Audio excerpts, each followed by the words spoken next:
Ça n'est pas une formule de politesse, mais je voudrais remercier auparavant Jean-Pierre Bataille. C'est un énorme travail que d'être en charge des questions budgétaires. Ce n'est pas seulement une masse de travail quantitative, c'est aussi celui qui, avec le Président, doit souvent dire non. C'est celui aussi qui a la chance dans cette maison d'avoir des services budgétaires et financiers et tous les services qui ont à travailler en lien avec les services budgétaires et financiers qui font un énorme travail. Cette maison est bien tenue en matière budgétaire, pas seulement en matière budgétaire, Monsieur le DGS, mais je tenais à le souligner à l'occasion de l'ouverture de ce débat budgétaire. Monsieur Bataille. Merci, Monsieur le Président. Monsieur le Président, chers collègues, 3 semaines après notre débat d'orientation budgétaire, nous voici aujourd'hui dans la déclinaison exhaustive de toutes nos politiques régionales. Sans surprise, puisque c'est notre cap inchangé depuis 3 ans, nous allons à nouveau porter nos efforts prioritairement sur l'emploi et le pouvoir d'achat, sur le développement économique, la formation et l'apprentissage, sur l'aménagement de tous nos territoires, sur le bien-être de nos lycéens, mais également sur l'irrigation culturelle et sportive de notre région, ce supplément d'âme que nous voulons offrir à nos 6 millions d'habitants. Dans un pays tourmenté, en proie à un désespoir croissant, il est important que notre action régionale parvienne au plus près de chacun de nos habitants, afin de prouver que l'on peut être une grande collectivité et néanmoins cultiver le bon sens de la proximité. Et puisque les maires sont aujourd'hui cités par le Président de la République comme les interlocuteurs du rétablissement de la cohésion sociale, félicitons-nous, mes chers collègues, d'avoir un président qui s'est toujours considéré comme le maire de la grande région. Proximité et intervention sur le pouvoir d'achat des travailleurs avec l'instauration d'une aide au transport dès 2016, suivie un an plus tard d'une aide à la garde d'enfants. Autant d'attention, voire de prémonition sur les attentes prioritaires et les besoins de nos concitoyens pour les soutenir dans leurs activités professionnelles et familiales. Mais ces actions n'auraient pas pu être financées si nous ne nous étions pas imposé une discipline budgétaire scrupuleuse en repassant au tamis chaque action, chaque dispositif laissé par nos prédécesseurs, en même temps qu'une situation financière très dégradée. Oui, mes chers collègues, c'est grâce à la volonté de notre Président et de chacun des membres de sa majorité que nous avons pu réaliser plus de 200 millions d'euros d'économies en 2 années, nous permettant de retrouver du souffle pour des actions nouvelles et d'investir plus en empruntant moins. Osons le dire sans commettre de péché d'orgueil, mais notre action régionale en Hauts-de-France n'a jamais été autant suivie et scrutée par les observateurs nationaux que depuis 2 années. Voilà également de quoi rendre de la fierté et de l'espoir à nos habitants. Notre courage financier aura été de nous fixer, d'afficher des objectifs chiffrés dès 2016 et de ne pas en avoir dévié d'un pouce. Ces objectifs ambitieux mais tenables nous ont même permis de virer à fin 2018 avec une avance prise sur la réalisation de notre plan d'économie, ce qui nous permet de réajuster nos plafonds sectoriels tout en respectant nos engagements de dépenses à hauteur de 10,9 milliards d'euros en fonctionnement et 4 milliards d'euros en investissement sur la durée du mandat. Ce budget 2019 est aujourd'hui une nouvelle fois la preuve qu'il est possible de concilier un plan de redressement financier et une action ambitieuse pour le territoire et ses habitants. Il s'élève à 2,34 milliards d'euros en fonctionnement et à 1,11 milliard en investissement. Arrêtons-nous tout d'abord sur le fonctionnement. Comme vous le découvrez à l'écran, les recettes totalisent un montant de 2 milliards 657 millions, en progression de plus de 50 millions par rapport au budget précédent. La CVAE évolue de plus de 3,6%, reflétant, tant mieux pour nous, le dynamisme de l'économie régionale. Son produit est en augmentation de 22,4 millions d'euros. La fraction de TVA qui remplace la DGF depuis l'an dernier évolue à la hausse de 10,3 millions d'euros. Combiné à l'augmentation des frais de gestion de fiscalité directe transférés par l'État, ce supplément de recettes permet de faire face à la suppression du fonds de soutien au développement économique qui avait été comptabilisé pour 13,8 millions d'euros dans le budget 2018. On peut hélas noter une baisse subie de dotation d'État à hauteur de 6,8 millions d'euros, ainsi qu'une autre du même montant, mais prise cette fois à l'initiative de notre Président, pour harmoniser à la baisse la fiscalité sur les cartes grises et devenir ainsi la région, la carte grise sera la moins chère de France. Voilà encore un exemple de notre volonté de soutenir le pouvoir d'achat de nos habitants. Juste après la Corse, c'est vrai.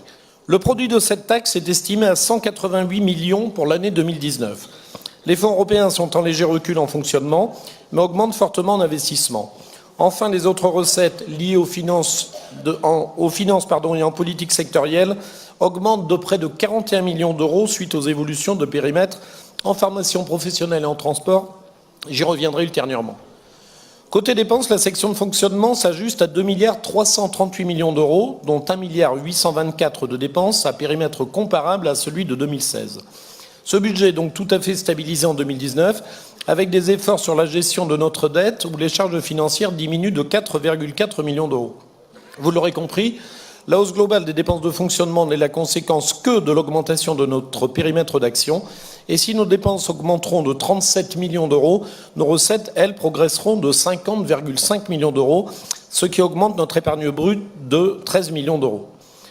Notre premier engagement de maintenir une épargne brute supérieure à 250 millions d'euros est de nouveau largement maintenu puisque nous atteignons le chiffre de 320 millions d'euros. En investissement, déduction faite du remboursement annuel du capital de la dette, les dépenses s'élèveront à plus de 933 millions d'euros en progression de 113 millions d'euros et 13,8%. Cet effort régional se répartit tant sur les dépenses sectorielles, plus 27 millions, que sur les nouvelles compétences transport ou sur les fonds européens. L'investissement est financé à près de 55% par l'épargne nette et l'évolution de nos recettes. Cette recherche permanente d'économie et de soutien financier de la part de nos partenaires nous permet aujourd'hui de limiter à 45% le financement par l'emprunt, alors que nous étions encore à 54% par l'emprunt au budget 2017. L'emprunt d'équilibre est établi en écriture à 425 millions d'euros, mais si notre volonté est d'optimiser nos taux de réalisation, nous savons pertinemment qu'il ne sera pas levé à ce niveau-là. Pour illustrer mon propos et répondre par avance aux questions, aux observations éventuelles, si nous obtenons un excellent taux de réalisation autour de 80% d'investissement, je pense que les élus locaux apprécieraient ce taux de réalisation, notre besoin réel d'emprunt serait réduit de 150 millions d'euros et n'atteindrait plus que 275 millions d'euros.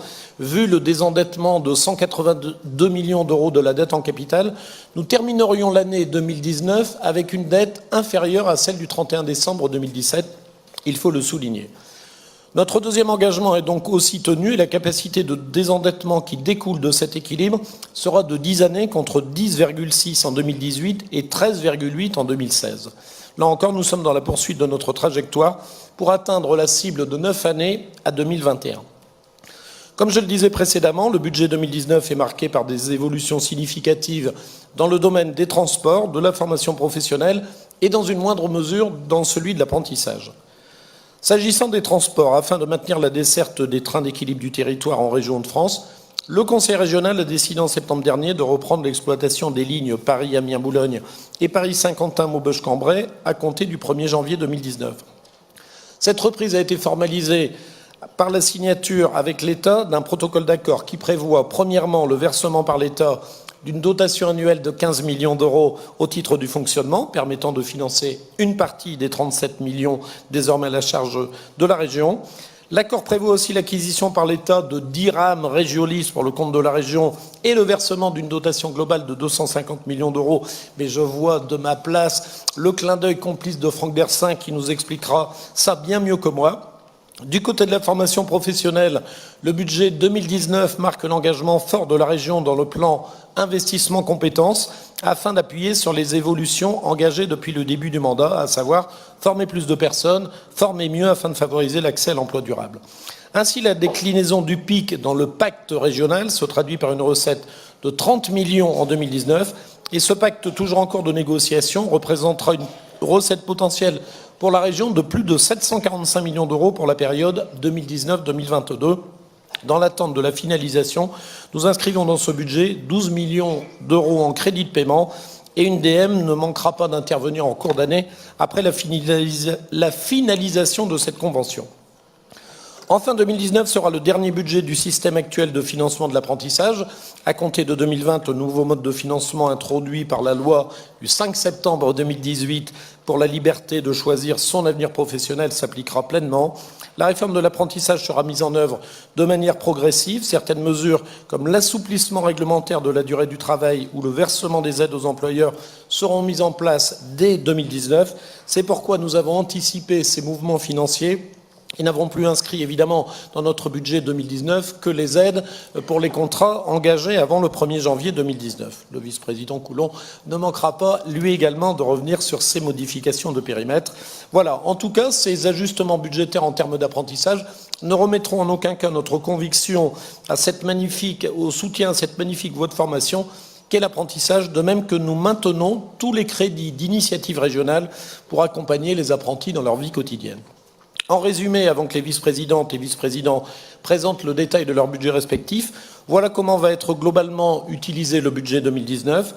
Sans surprise, plus d'1 milliard d'euros seront consacrés à la politique transport, 658 pour le ferroviaire et le fluvial et près de 370 millions d'euros pour les transports scolaires et interurbains. Les négociations avec la SNCF relatives à la convention TER devraient aboutir en milieu d'année avec pour objectif à la fois de diminuer la facture et d'améliorer le service à l'usager. Des études seront également lancées en prévision de l'ouverture à la concurrence et sur la création de plateformes multimodales pour le canal Seine-Nord. En investissement, outre les opérations relatives au renouvellement du matériel ferroviaire et aux travaux d'infrastructure ou en lien avec le contrat de plan État-région, 26 millions de dépenses concerneront le transport fluvial, dont 7,4 dans le cadre du canal Seine-Nord, afin de poursuivre les études de maîtrise d'œuvre par la société de projet. Le budget consacré à la politique portuaire et littorale s'élèvera à près de 80 millions d'euros, dont 48 pour le projet calé par 2015. Plus de 330 millions d'euros permettront d'accompagner les lycées dans l'éducation de nos enfants, en augmentation de 2,3%, 170 millions consacrés aux opérations d'investissement, avec la poursuite de 21 opérations lourdes de restructuration et le lancement d'une vingtaine de nouveaux chantiers. 141 millions permettront d'assurer le fonctionnement des EPLE et plus de 20 millions seront à destination des familles pour notamment aider à faire face aux frais de scolarité via la carte Génération Hauts-de-France. Les politiques de formation, formation professionnelle, apprentissage, formation sanitaire et sociale, enseignement supérieur représenteront globalement un volume de plus de 571 millions de dépenses pour accompagner la formation en 2019 de 73 000 stagiaires, 37 000 apprentis, 210 000 étudiants. On peut de nouveau noter que, hors rémunération des stagiaires, plus de 17 millions seront destinés en 2019 à aider les stagiaires, les apprentis et les étudiants qui ont le plus besoin dans leur vie quotidienne d'accompagnement pour le transport, l'hébergement, la restauration et leurs équipements respectifs. L'emploi restera bien évidemment au cœur de notre action par un volume de près de 180 millions d'euros de dépenses relatives au développement économique, à l'agriculture, la recherche, le tourisme et l'innovation numérique. Une augmentation notable de 12% du budget agriculture est prévue avec la mise en place d'un nouveau dispositif régional que Marie-Sophie Laine nous a présenté il y a un mois d'une avance remboursable pour soutenir les projets de développement agricole. Près de 122 millions serviront à la politique d'aménagement de nos territoires à travers la Pradet, les dispositifs de la politique de la ville ou encore le soutien régional au déploiement de la fibre. Depuis 2016, 191 projets territoriaux structurants ont été soutenus, ainsi que les 40 contrats de ville élaborés en Hauts-de-France. Le nouveau dispositif visant à redynamiser les centres-villes et centres-bourgs sera mis en œuvre en 2019, après la grande concertation territoriale mise en œuvre par notre président il y a quelques semaines. Le budget de la politique culturelle connaîtra en 2019 une nouvelle augmentation de 12,8% pour s'établir à 149 millions d'euros, dont 31 pour les travaux de réserve du Louvre-Lens. Ce sera la dernière tranche financière de cette opération. Hors grand projet, ce budget sanctuarise les crédits votés au cours de l'année 2018 à plus de 110 millions d'euros. L'engagement du président et du vice-président François de Coster en faveur des structures culturelles est donc tenu avec 2 années d'avance. Le budget sport n'est pas oublié, en progression de près de 20 millions d'euros avec la mise en œuvre du plan Nager en Hauts-de-France et le soutien à la construction-rénovation de piscines pour 19 millions d'euros que Florence Barizot nous a présenté elle aussi récemment. Enfin, la région continuera à soutenir le pouvoir d'achat de ses habitants à travers non seulement les aides individuelles déjà citées, mais aussi par les dispositifs innovants qu'elle a mis en place. L'aide au transport des particuliers, qui a déjà été évoquée, nous allons réduire le périmètre d'intervention pour permettre à un plus grand nombre de nos citoyens qui travaillent de contribuer à cette aide que nous avons mise en place dès 2016. L'aide à la garde d'enfants, pour laquelle 6 000 dossiers sont attendus pour l'année 2019, ce qui porterait le nombre d'aides attribuées depuis mars 2007 à 20 000. Cela représente 20 € par enfant et par mois pour une famille composée de 2 actifs et de 30 € par enfant et par mois pour une famille monoparentale comprenant un actif. Là encore, 2 millions d'euros sont prévus en autorisation d'engagement et en crédit de paiement. L'aide au permis de conduire, qui pourrait bénéficier à 3 000 jeunes en 2019 par un prêt moyen de 1 000 €, sera financée par 3 millions d'euros d'autorisation de programme. Comme chaque année, le budget de l'administration générale sera aussi mis à contribution. Des efforts seront réalisés sur le train de vie de l'administration, rationalisation du patrimoine avec notamment une économie de plus d'1 million d'euros engendrée par la résiliation de location de bâtiments, harmonisation de marché avec un gain notable de 1,4 million d'euros, et un marché d'assurance en diminution de 400 000 euros sur les marchés informatiques, poursuite de l'internalisation d'études, encore 100 000 euros d'économies attendues en 2019. En finance, suite au travail entamé avec la périrégionale et le suivi renforcé des dossiers, le montant des admissions en non-valeur et des provisions diminuera de 2,7 millions d'euros. Enfin, le budget dédié aux ressources humaines sera quasiment stabilisé en 2019 et s'élèvera à 392 millions d'euros. Monsieur le Président, mes chers collègues, après cette analyse financière, cette démonstration, cette lecture financière du budget, je vais évidemment laisser bien volontiers la parole à chacun des vice-présidentes et vice-présidents qui vous entourent et qui vous exposeront mieux que moi et plus en détail chacun de leurs projets. En tout cas, dans les Hauts-de-France, le budget pour l'année 2019 est une nouvelle fois au service d'une région en action et la région soutient celles et ceux qui travaillent et s'emploient, nous employons à préserver leur pouvoir d'achat de tous. Chaque politique régionale concourt à la réalisation de ces enjeux, voulus et portés par notre majorité depuis le premier jour de notre mandature. Et puisqu'il n'y a pas de vent favorable pour celui qui n'a pas de cap, en cas de gros temps, il est nécessaire d'avoir un grand capitaine. Et grâce à vous, Monsieur le Président, la région a ce grand capitaine. Je vous remercie.